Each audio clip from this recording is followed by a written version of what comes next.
Hello, Nightcappers. It's great to see you again. You know, over the course of the pandemic, this Nightcap has been filled with some wonderful conversations and reunions. And I think I can maybe say, with the exception of Seth Rudetsky, I pretty much knew or had a relationship with every guest.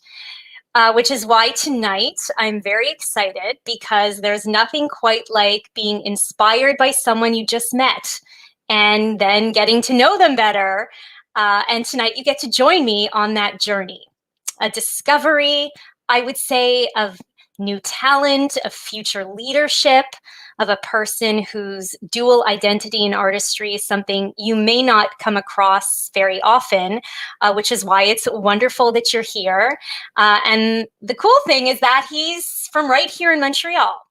So I'd like to bring J. Rob onto the screen to join me. Hey. Hey, welcome to Lisa's Nightcap. Thank you very much. It's so great to have you here. I also thought that it was really important for this evening to just, for this time capsule, when we rewatch this one day, or for those who are going to watch it tomorrow, that we set the stage for what's happening right now in the world. Because, well, first of all, tonight there's a very big game happening between the Montreal Canadiens and the Winnipeg Jets. Montreal restaurants and gyms just opened after months of being shut down. But, you know, there's also some pretty scary stuff happening. There's the rise in anti-Semitism, as we've seen with attacks here in Montreal, in Toronto, in London, LA, New York these past few weeks. Last week, the mass grave of children discovered at a residential school in BC. And horrifically, we just learned about a Muslim family who were targeted and killed in London, Ontario last night for being Muslim. And of course, Black lives still matter. And, you know, we're here. This Nightcap is a place to talk about artists and the arts.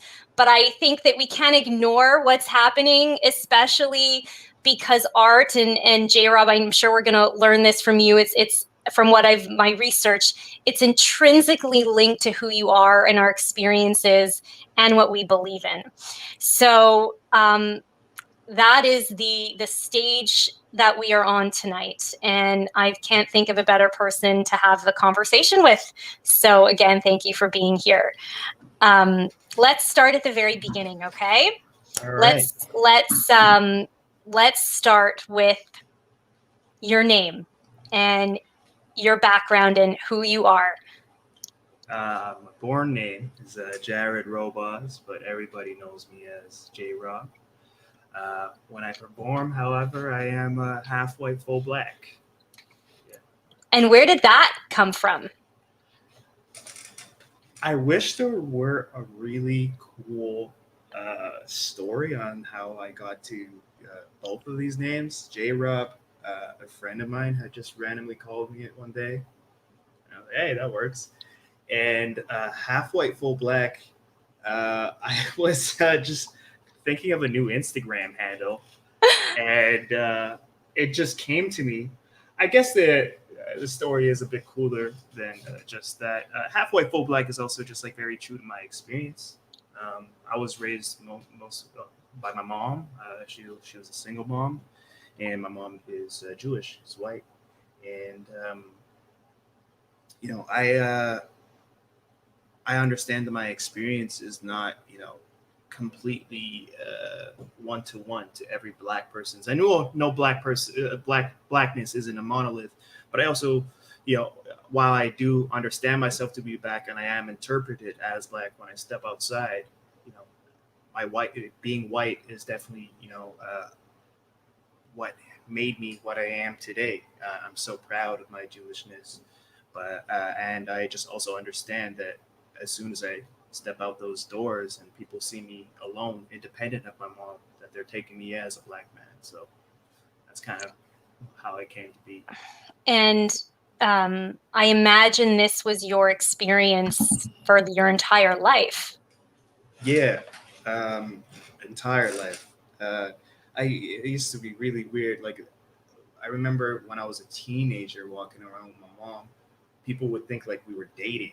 Like my mom looks really young, so that definitely plays a part in it. But she would also always be so like, of course, offended by that. Like, no, this is my son. Like, and I guess I hope with the times people are more used to seeing, different patterned families, families of all identities.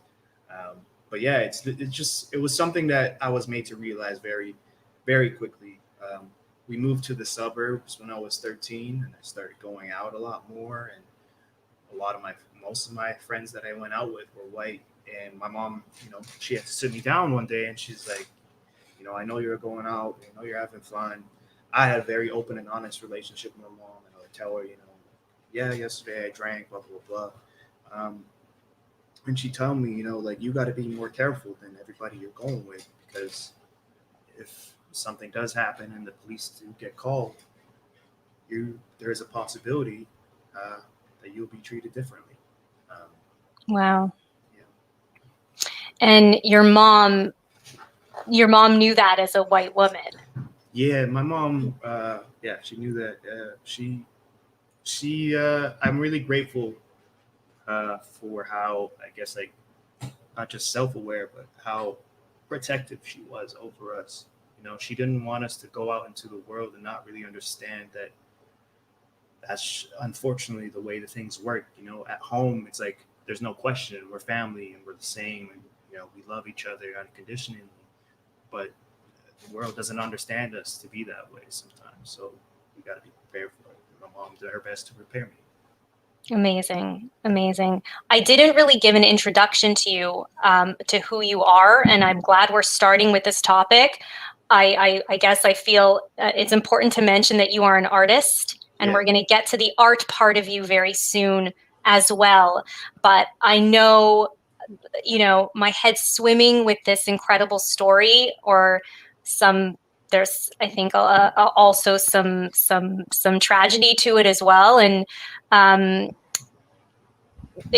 with regards, you said you're very proud of your Jewishness, J. Rob, but what was it like for you growing up in the Jewish community? I can only imagine Montreal is very Ashkenaz centric and also Sephardic centric, but it's usually white Ashkenaz centric.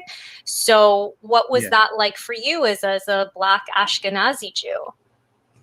Sorry. It was, yeah, it was pretty difficult because I did unfortunately experience racism from my Jewish friends and colleagues. I went to like Jewish camp, and I was so happy, to be Jewish. I thought it was like a cool thing, a source of anxiety at the same time, but a cool thing nonetheless. Um, but yeah, for a long time, I really didn't know where I fit in, or how I fit in, or what it would look like if I did. And honestly, like I always, identified as Jewish. Like I always would say I'm Jewish, but I didn't really always understand what they meant. And it was important to me to do that because my my great grandmother, she's from Germany. She had to leave. She was one of the lucky ones that left before things got as bad as they did. And my mom always made us understand that, and we celebrated the high holidays and all that. But it wasn't really until the Pittsburgh shooting that I was like, all right, this, like, I have to take control of this. I have to. I felt safe in my Jewishness in a lot of ways, and that was like, I think, one of the worst, if not the worst, attack on Jewish people in North America. And it was just really rattling. And it made me realize that, like, I can't wait for someone to give me validation. I need to really take control of my Jewishness, and I got to define what that means to me, because nobody else can really do that for me. And yeah, I just, now in the recent years, it's been a pleasure, because a lot, I find, like, just reading up on Jewish history and the Torah and stuff like that has been cathartic in a lot of ways. I noticed that in some of your photos, you wear this big Magen David. And oh, there it is. Yeah, all There it day, is. every day. All day, every day. Now, anyone who sees that knows that that's a source of Jewish pride. Yeah. There are so many Jews right now who are so terrified of wearing a small Magen David. Mm-hmm. And yet you, who with this dual identity that you carry, fearlessly wear this Magen David. And why doesn't, where does that power come from that when right now everyone's being told, put your kippahs away, don't go outside, don't, show that you're visibly Jewish? Yeah. I think, well, one, I don't want, the way I do things to be that shouldn't be the standard. I think like everybody needs to do whatever they feel comfortable with doing. The reason why I feel so comfortable with this is because the unfortunate reality is that I was never able to hide my blackness. I had to be confronted with racism, and it hurts initially, but I think like where I'm at now, it's like I think I just give off this energy that like people. I've never really got confronted about my Star of David. I think like I think the people that do these kinds of things like are really they're really conniving. I think it's like it's easy to do that when it's like a smaller Jewish woman or a smaller Jewish man and he's wearing a just Star of David, and but me, I want not only do I want these people, the people that hate Jews, to see this, I want my people to also see this and let them know like I got you, like you're safe here, you're safe around me. So it's like, yeah, it's both like a source of pride and it's an amplifying voice for us all. I want us to my art, it's like all about speaking up. It's about standing for what you believe in. And I came to realize very, very young in my age, that there's a lot of people that are just going to hate what I am without knowing me, without ever speaking to me. And when I was a kid, I thought like, oh, the KKK only hate black people, and then I found out no, they also hate Jewish people too. So I was like, damn, they must really hate me. So you know what? Like, I'm a rep it. I'm a rep it till I die, because like my people suffered. My people, we all know the story. 6 million. We were killed in disgusting ways, and I don't want that ever to happen again. And I feel like in order for my part to play in that and to making sure that doesn't happen is me being as prideful as I can about my Jewishness. You're amazing. I Thank you. just have to say it. I want to like be in the same room with you right now. Appreciate that. And and thank you for being so open. For those watching, I did ask J-Rob, asking him if I could go to all places, and he said yeah. So my heart is very open because you welcomed it, and so I'm really grateful. Now, when it comes, do you ever feel pulled between your two identities? I can't, just from having listened to so many Black friends or colleagues or artists over the course of this year, how that must have been for you. Yeah. For a long time, I actually made a monologue about this. I should have sent it over. I forgot. Sorry. But I wrote a monologue about exactly how I felt for a long time. And in the monologue, I kind of compare myself to a homeless person kind of venturing between two neighborhoods. And those neighborhoods are my identities. And I'll sit in my blackness and I'll feel comfortable and I'll rest my head. But as soon as I get too comfortable, something anti-Semitic happens from someone black I know, someone, and it's like, oh, I got to put that in check. And I don't feel really comfortable here, so I'm gonna go somewhere else. And then it's the same thing with my Jewish people. Rest my head. I'm feeling comfortable, about to shut my eyes to sleep, and then unfortunately I experience anti-blackness. So instead of moving between these two things, I kind of now see my place as like the bridge.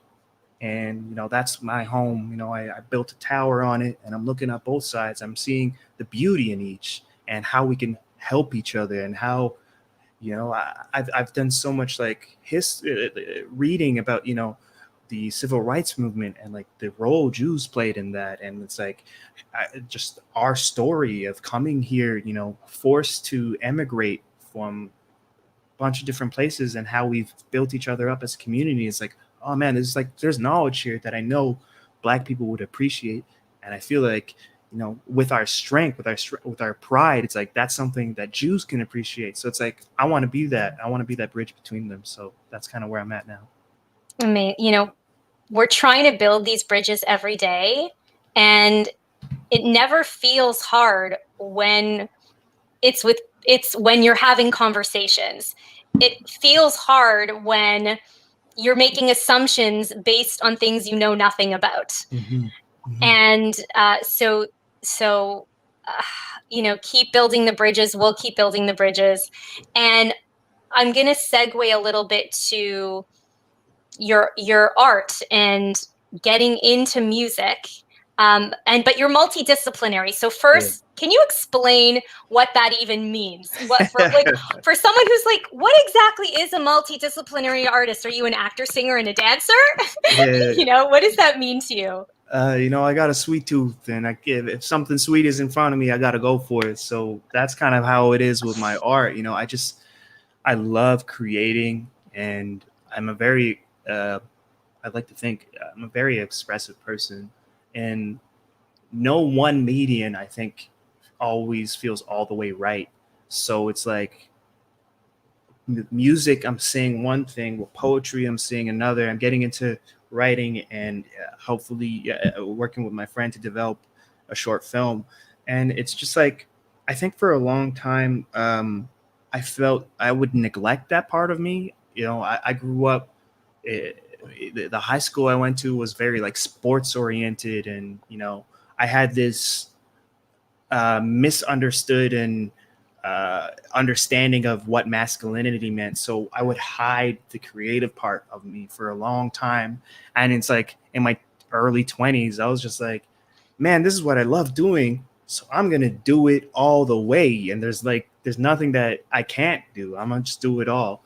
I really like, we mentioned earlier that you like Fresh Prince. It's like people like Will Smith and like Childish Gambino, who like, or like Jamie Foxx, these Renaissance men who just kind of like have their hand in everything. And it's like, wow, I want to do that. So I'm going to try.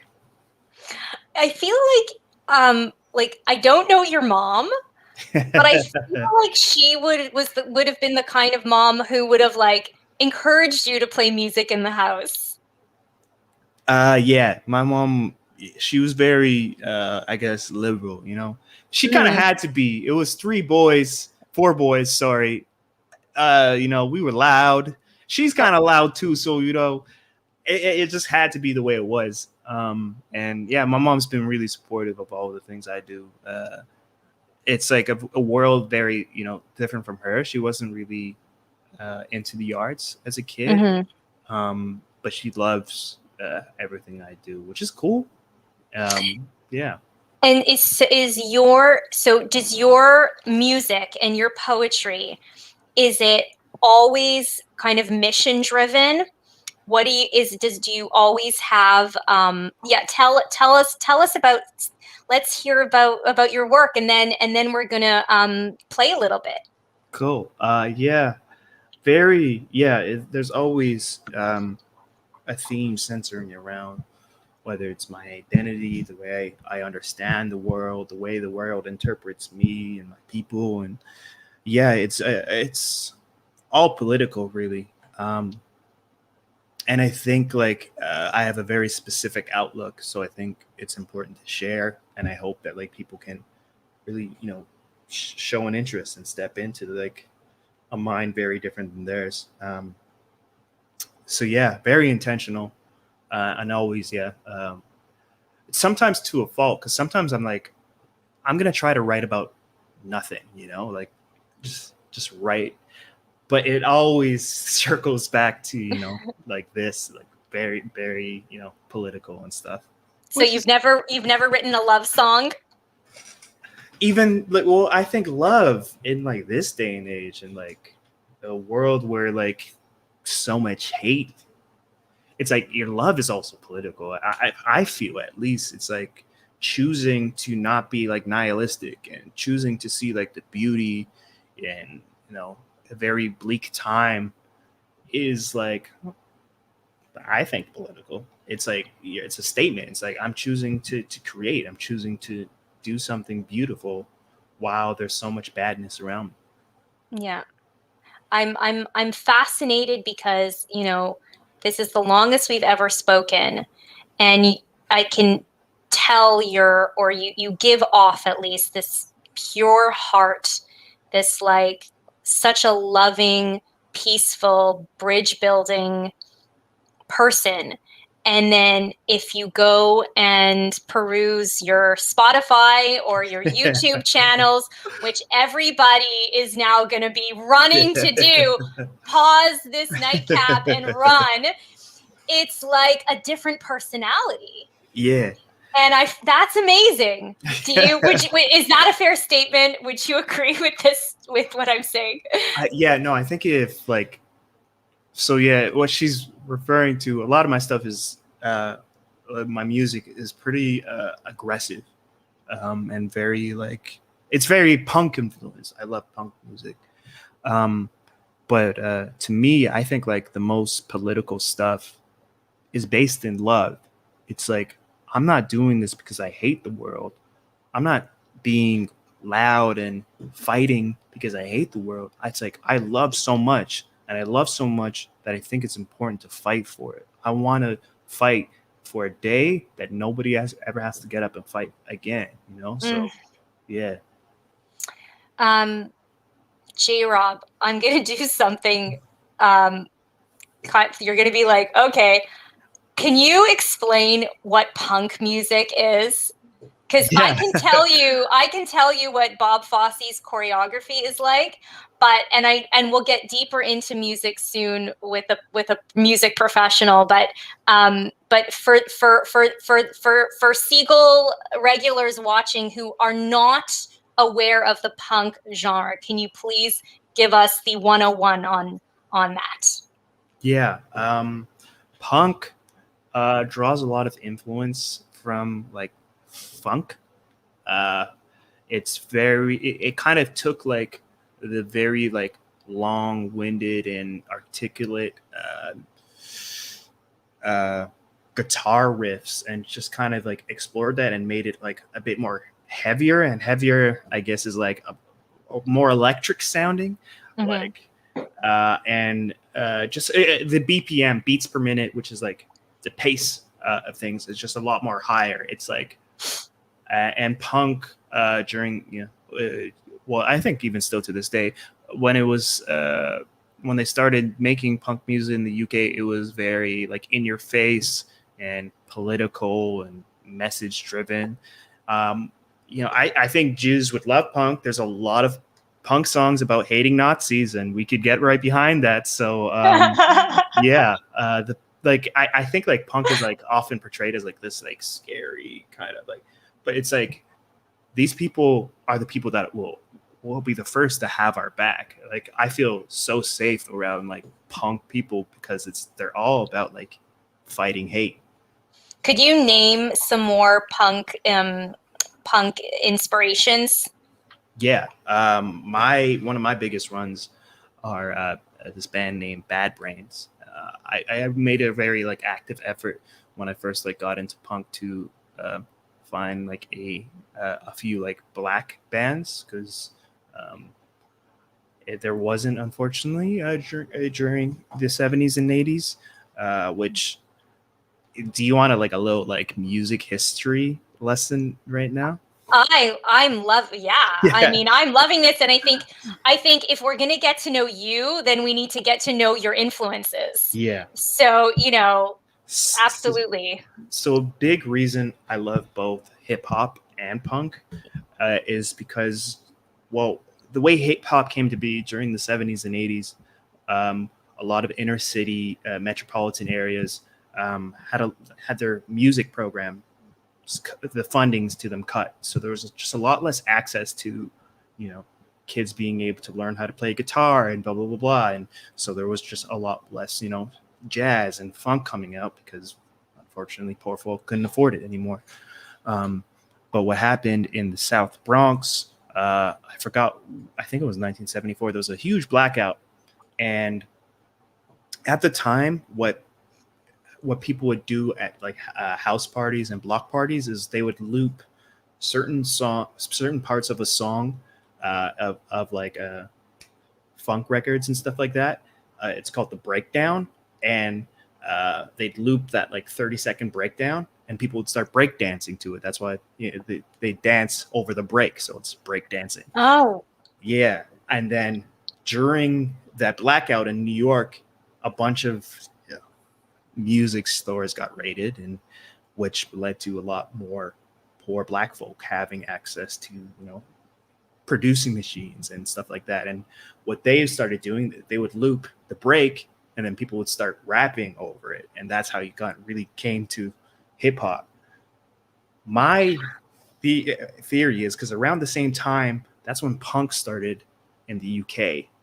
My theory is if music programs were never cut in the US, then I think punk would have just been a lot more black. But because we had hip hop, that was the black sound now, and punk kind of just became but to me it's these are so much intersection, and I was all right, well, I'm taking both of these things and I'm making it into what I am, half white, full black. Bad Brains. Yeah. Wow. Have you ever written oh, cool. Yeah, that's them. Thanks for that. Have you ever written this? I feel like this needs to be a thesis. I'm sure I'm sure music people are oh my God, there's so much written on this. Lisa, shut up. But but how you've managed to take that history and bring it into your identity and what you want to create is pretty amazing. And I was trying to find something that I read about something else. No, it doesn't matter. I'd love to. We do have a sample of one of your songs. It's "Fly Away," right? I think, yeah. Can you, before we listen to it, can you give it a bit of an introduction? Yeah. So I wrote this song. Well, we made the beat last September. I rented out a cottage with 8 of my friends, all musicians, and we got together and we decided to just have a music getaway, and we all made music and we worked on an album together. And this was one of the beats that my friend Jacob made. Shout out to Jacob, aka Foxy. He made this, and it just spoke to me in a way, and I wrote a song as soon as we got back, and I recorded it right after. And I love it. It's a very bright sounding song, but the lyrics are actually kind of sad and dark. Okay, let's.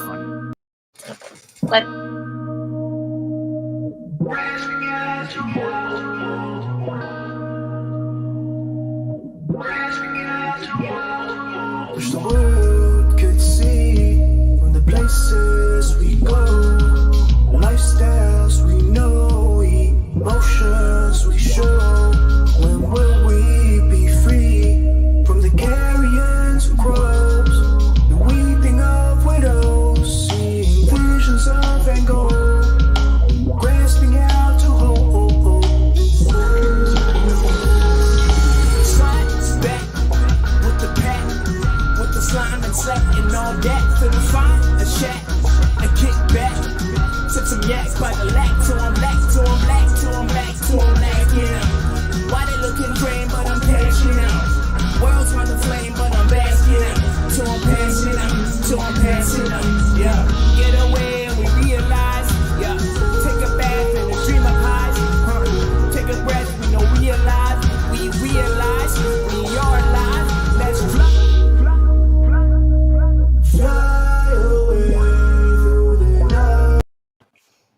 Oh my gosh.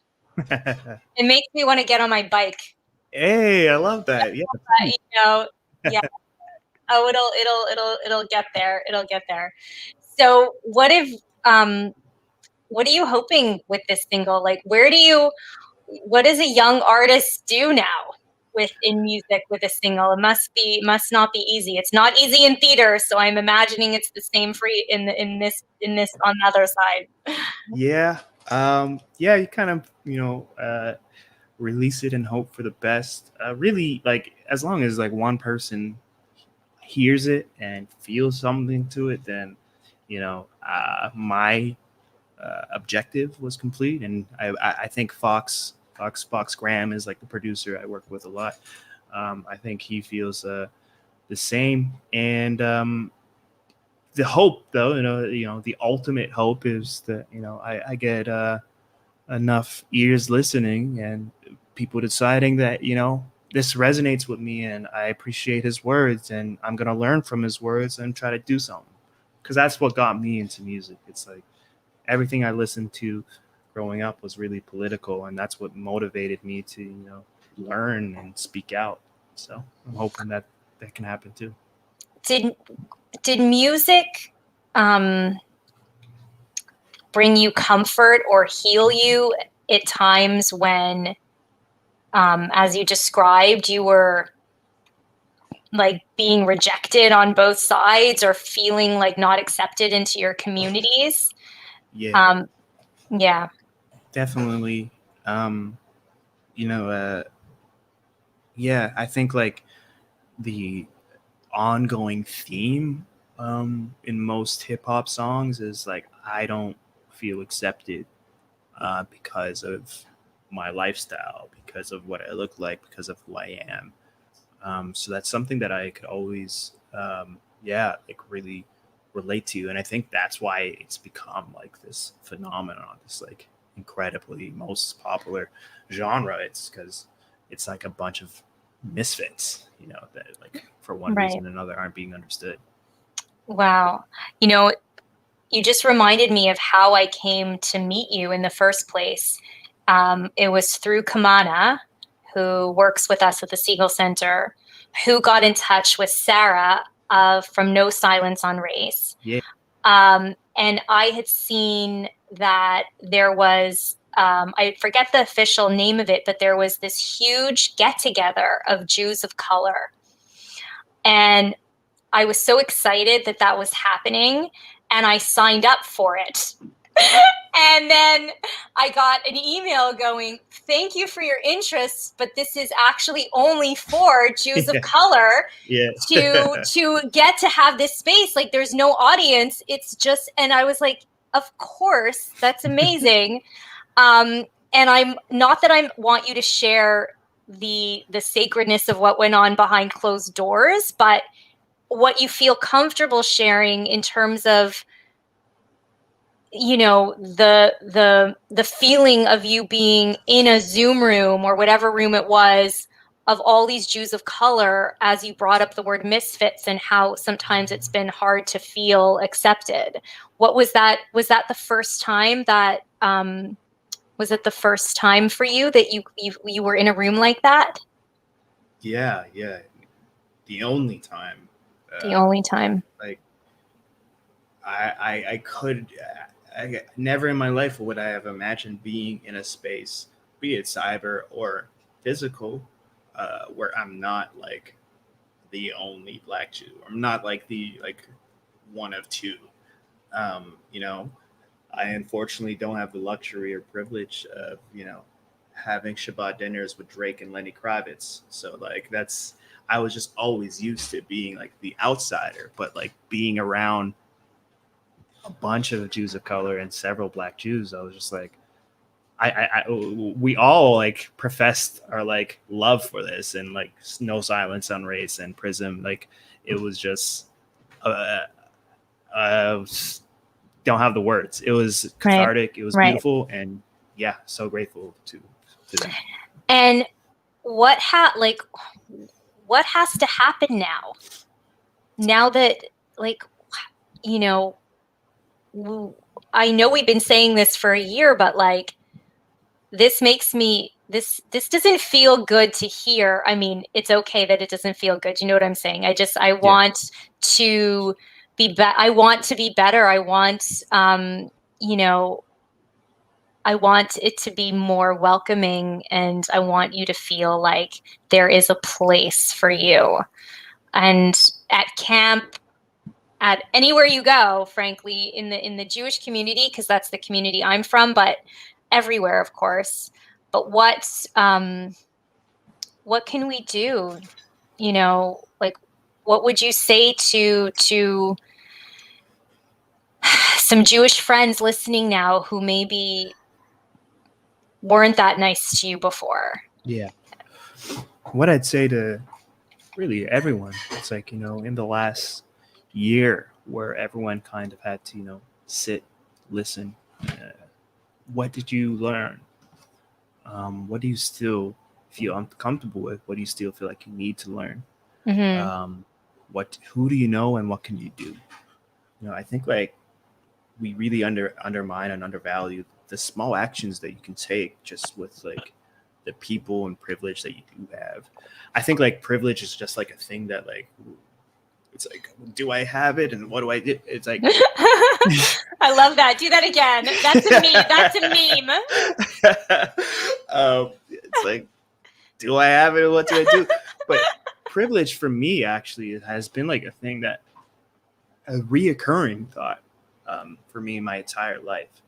And I know that probably feels weird to hear, you know, from a Black man, but it's like my mom was born in America. She was her dad's from Chicago, and I always would wonder as a kid, like, what if I was born there?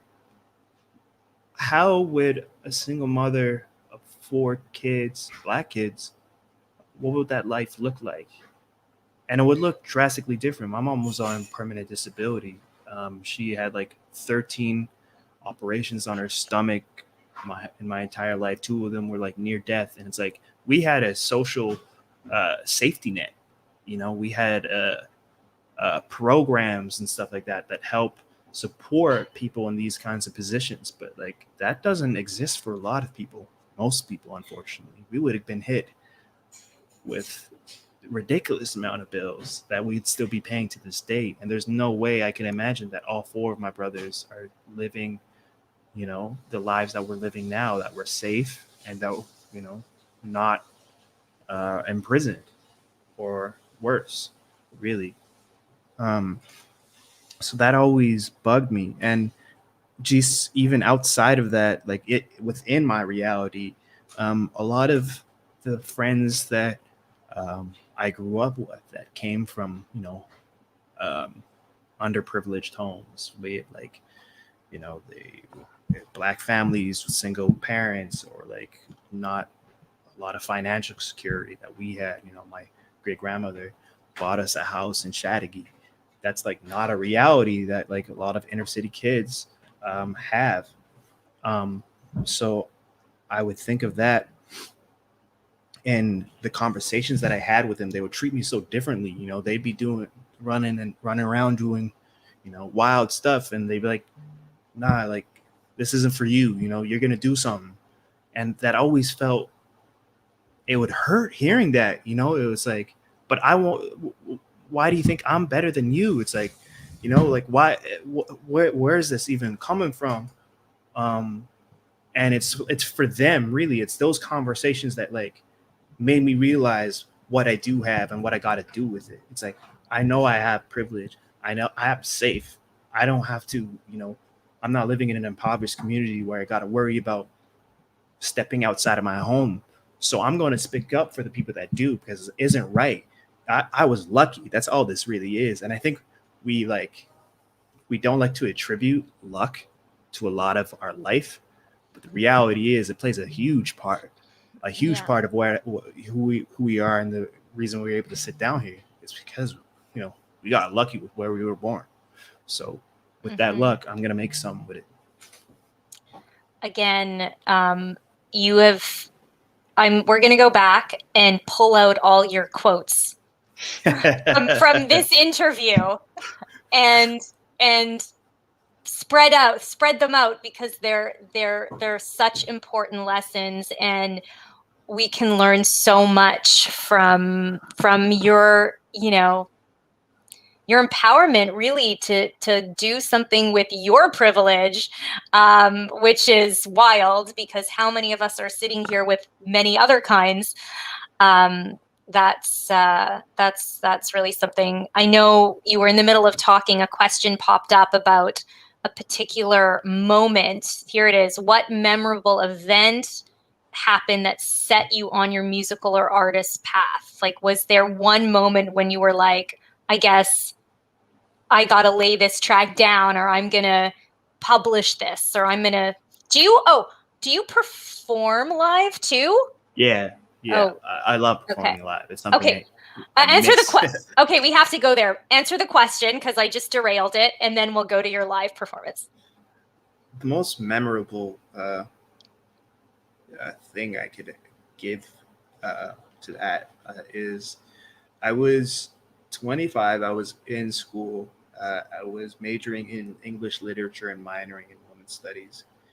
And I was enjoying it, but it wasn't something I was really passionate about. And I would spend my entire classes. I would rent out Concordia gives like free laptops that you could rent out, and I would rent out a laptop, and I'd be working on like writing poetry, writing a script, and one day, just walking home from school, listening to Because of the Internet, which is an album by Childish Gambino, and I'm thinking of this person, this man, and it's like he just did it. He just decided one day, I'm going to try. I need to try. And I was like, I need to try. Like there's no opportunity better than now. So I decided that day, midterms were coming up, and I was like, I could either give myself the midterms or I could give myself the art. And I chose to give myself the art. So I'm hoping. Wow. Was your Jewish mother happy about that? She was supportive. Was she happy? That's no. Yeah. But at the end of the day, my mom, she's like, what is best for you. So I know you're gonna do it. So she's been cool. Well, you've gained a few more cheerleaders on this. I guarantee it. So I'm now really excited to bring on, I know it's late in the show, but I'm going to bring on a co-host for this part. We're bringing on a friend, Eric Leon. No stranger to the Siegel Center, although Eric is a Montreal-based freelance music journalist for 17 years. Aha, everyone just made the connection. He writes for the Gazette, Complex, and Cult Montreal. He's a Polaris Music Prize juror, and he's previously been a Juno Awards juror, including in the rap recording category. I guarantee he knows much more about punk music than I do. And I really thought that Eric would just add a lot to the conversation about your art, and you would appreciate it as much as Eric would, and our viewers. So Eric, I'm going to turn it over to you for the next few minutes. Cool. So J-Rob, first things first, I know that I've been seeing some of your Facebook posts when you've been dropping tracks, and you've kind of so some of the words that have come out have been experimentation. Yeah. I wanted to know a little bit, what are you experimenting with? What does your sound like right now? So my friend actually explained what I sound like pretty well. I think I only started making music, I guess, pretty late compared to most of my friends. I started around 25, 26, and all of my friends really are musicians, and they've just have a very, amazing work and different kind of paths. And I've kind of taken in pieces of all of them, and I was made something completely different. And he's you kind of become an osmosis of sound, and that's kind of how I describe it. The album I'm working on goes from heavy punk inspired hip hop to more soft and like R&B inspired hip hop to like more like classic, rap. And people like Kid Cudi, people like Kanye, people like or Death Grips and Rage Against the Machine. Like those are all like my inspirations. So it goes everywhere. And the way I justify it is like it's all me. This is all half white, full black. This is me being my truest self.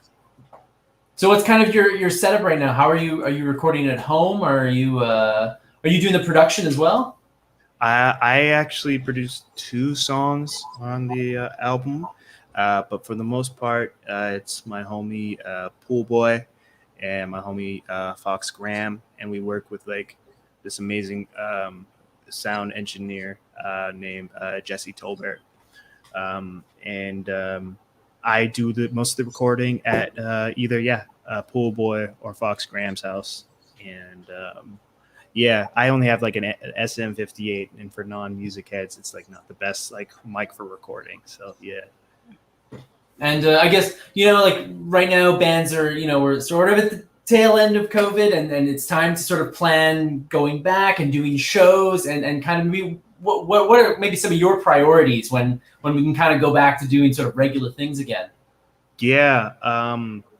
So I forgot to mention that like most of my newer stuff has like live drums, and I've been working with a friend of mine who goes by Shane on the drums, and it's like I'll hit up Fox, we'll make a beat together, we'll record, and then we'll bring it to Shane and do some live drums, and we just like work really well together. And we spoke several times. We're like, yo, once this like this was like months ago, once this like settles down and we could like chill for like long periods, we got to start practicing, and we're gonna I'm trying to hit the world by the storm. I used to organize music shows with all of my friends, and we're gonna do the same. Like I really love playing like underground shows, like, and I think like that's where my kind of like vibe excels at. So I'm gonna try to get into that. Yeah, because I was kind of gonna. So that sort of comes into my next question, because I guess people here don't know, but Montreal rap is this very sort of cliquey scene. There are, not even getting into. We'll get into the linguistic side in a second, but just like even among English rap, there's kind of like an old school scene, and there's kind of like new young people, and kind of where do you and your crew kind of find yourself maybe in sort of the Montreal rap scene? So of like my group of friends, I'm like some of them make like hip hop inspired music, but I don't know if they would even call themselves rappers, because they do a lot of like singer songwriter kind of stuff. So of my friends, I'm like the most hip hop MC-ish kind of dude, which is cool because like we all worked on a joint album together, and like it's a bunch of different parts and different sounds, and we all just, since it's like we're not all just rapping, we're not really competing with one another, we're complementing one another. And that's kind of like the vibe of my group of friends, and we always try to like bring people in. It's like we've done shows with like Mackie Lavender and Nate Huss, like that. Those are the homies, and like we're not really about like that competition. I think competition in art needs to like die. Like I think like it's really harmful to the culture, and there's so much power in uplifting one another. And there's also that because there's definitely that competitive element, but there's also that constant feeling among Montreal rappers, especially on the English side, that like one of them is always about to blow up. Like every time somebody drops a track, it's like I'm the one who's gonna blow up, because Montreal rap hasn't really like blown up in the in like the US. Yeah. But there's so many good rappers in this city. Is that something that you ever think about, or is that something that you purposely try to avoid thinking about? Yeah, like I'm not really. I want to be my best self and make the best music that I can make, and I don't think that really comes at the. I don't know if expenses is the right word of everyone else. It's like you could do your thing, and I support you. Yo, I hope you kill it. I'm just gonna continue doing mine, and like I think other people inspire me. Like when someone drops something dope, it's like wow, like he did that. All right, like I got to work harder, you know, not because like I'm trying to take his spot, but because you inspire. It's kind of like the Kendrick Control verse. It's like, I want everybody to step up and kill it. And that's all I'm trying to do. Cool. Okay, one more question before I send it back to Lisa, and it'll segue maybe nicely, maybe not nicely. I don't know what you've got planned, but in like 2012 or something, Drake dropped the video "Hell Yeah, Effing Right," where he basically recreated his bar mitzvah in like a hip hop style. And I wanted to know when that video dropped, what were your thoughts on it? I thought it was so wild. I thought it was so cool. Everyone, it's funny because, you know, because I'm like the black Jew that everyone knows, everyone was always like, oh, you must like Drake. And like, I did, but like, don't tell me what I should like. But yeah, seeing that was really cool. And I actually am working on getting my bar mitzvah done now. I was supposed to have it done last June, but you know, COVID had other plans for me. So, and like an idea that like floated around with like me and my friends is like reshooting the Hell Yeah Effing Right video. So yeah, it was really cool to see. Very like, oh wow, like another black Jew exists and he's like the coolest. So yeah, that was cool. Awesome. Okay, I gotta bounce, but Eric, thank you for joining us, and this was an awesome addition. Great. Awesome. I'm looking forward to hearing the record. Hell yeah, peace and love. Thank you. Okay, well, you just dropped that you're having a bar mitzvah. Yeah. Expect an invitation. Oh my gosh. That my son's also studying for his bar mitzvah. Hey, that's dope. I'm studying at Share Zion. That's where I had my bat mitzvah. Hey, look at that. Oh my gosh, look, small world. How's it going? Well, it was going really well. Like I would listen to like the sound clip of my rabbi, you know, saying the Torah blessings, and I think he gave me it, and then like we spoke again like 2 weeks later, and I like did it for him, and he was like, wow, this is incredible. I guess because like I'm musically inclined and like my voice isn't cracking because I'm not going through puberty, that like it just sounds better than what he's used to hearing. But I was having a lot of fun, and the problem is, you know, like you have to pick. You have to say the portion of the day, and we can't really pick a day right now, so I'm stuck kind of just like practicing the blessing. But I'm liking it, and it's just amazing. Like making me more interested in like Jewishness. That's really amazing. Well, I hope to learn about the date. So random question: do you ever express your identity, your Jewish identity, through your music? Yes. Yeah. I haven't recorded this song yet, but I essentially wrote a song about how much Nazis must hate me being a proud black Jew. And in my poetry, I'm working on a collection right now, and there's certain pieces that I aim to write about Judaism.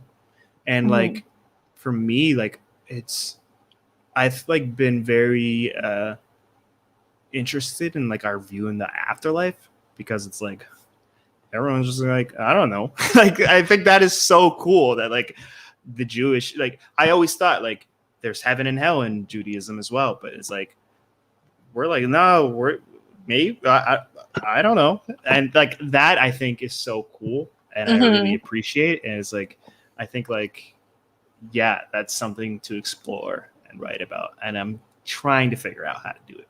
Yeah. Well, you know, for the longest time, Jews were never organ donors, so that you could, like, when the Messiah comes, be resurrected and, you know, carry on in the afterlife. I may be getting this wrong. I don't know. But now, of course, there's, we say halachic, like a kosher way for all Jews to be organ donors and still have that opportunity. Fun fact, I don't know why I'm throwing it in there. So back to the idea that you do live performance. So what does that look like? Are you on the mic? You're on. Yeah. I'm on the mic. So is what it used to be in the past. It's just like me on the mic and my homie Pool Boy just queuing up the tracks. But now what I would like, me on the mic, Fox either producing or playing the guitar, and my boy Shane on the drums. Yeah. Do you think you'd like to perform at the Seagull Center? That would be amazing. I would love to perform at the Seagull Center. What? Like, yeah, like I told you before, I used to pass by it all the time on my way to Omets. So that would be wild. I mean, now we'll have to figure out when, and then we can re-air upcoming Seagull sessions. Yeah, I mean, are you like seriously like how much time do you think to put together a concert? I could put together a poetry night for you guys. Wow. Yeah.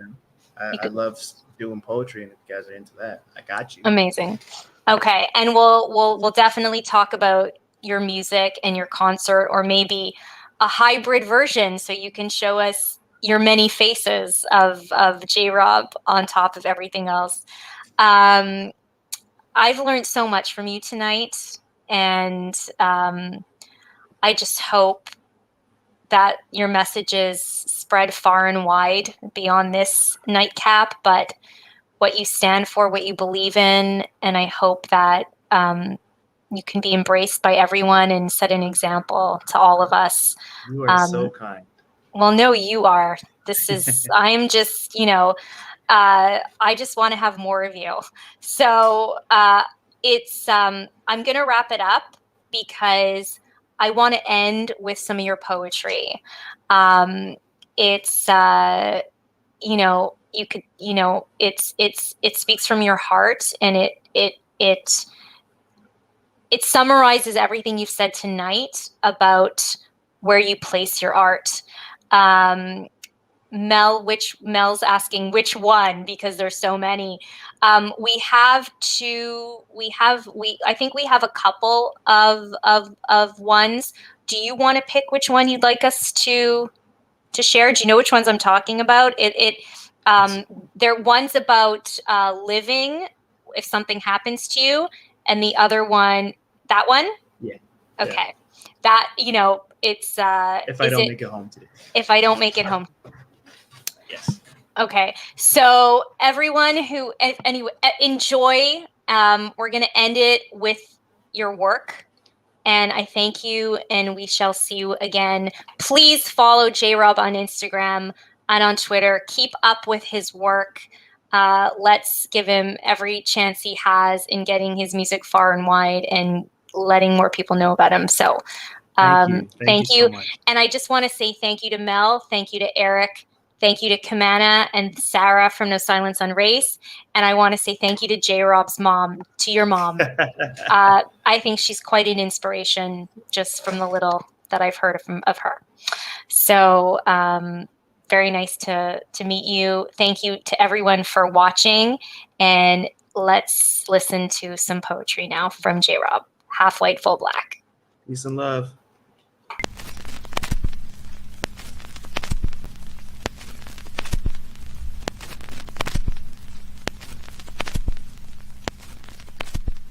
If I don't make it home today, remember that I love you. Be friend or lover, parent, sister, or brother.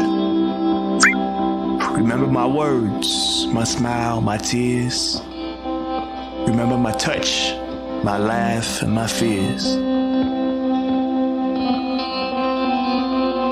Remember the bounce of my hair, the glow of my skin. Remember the pain of my stare and the curl of my grin. If I don't make it home today, remember that I am not afraid of death, nor the actions of man. Know that my last breath tasted so grand. If I don't make it home today to tell you why I love you, then please allow me to do so now. 'Cause I love the way you laugh, I love I love the way that your smile makes me smile back. I love your juice and your sneeze, your tightly rolled J's and your whole steez.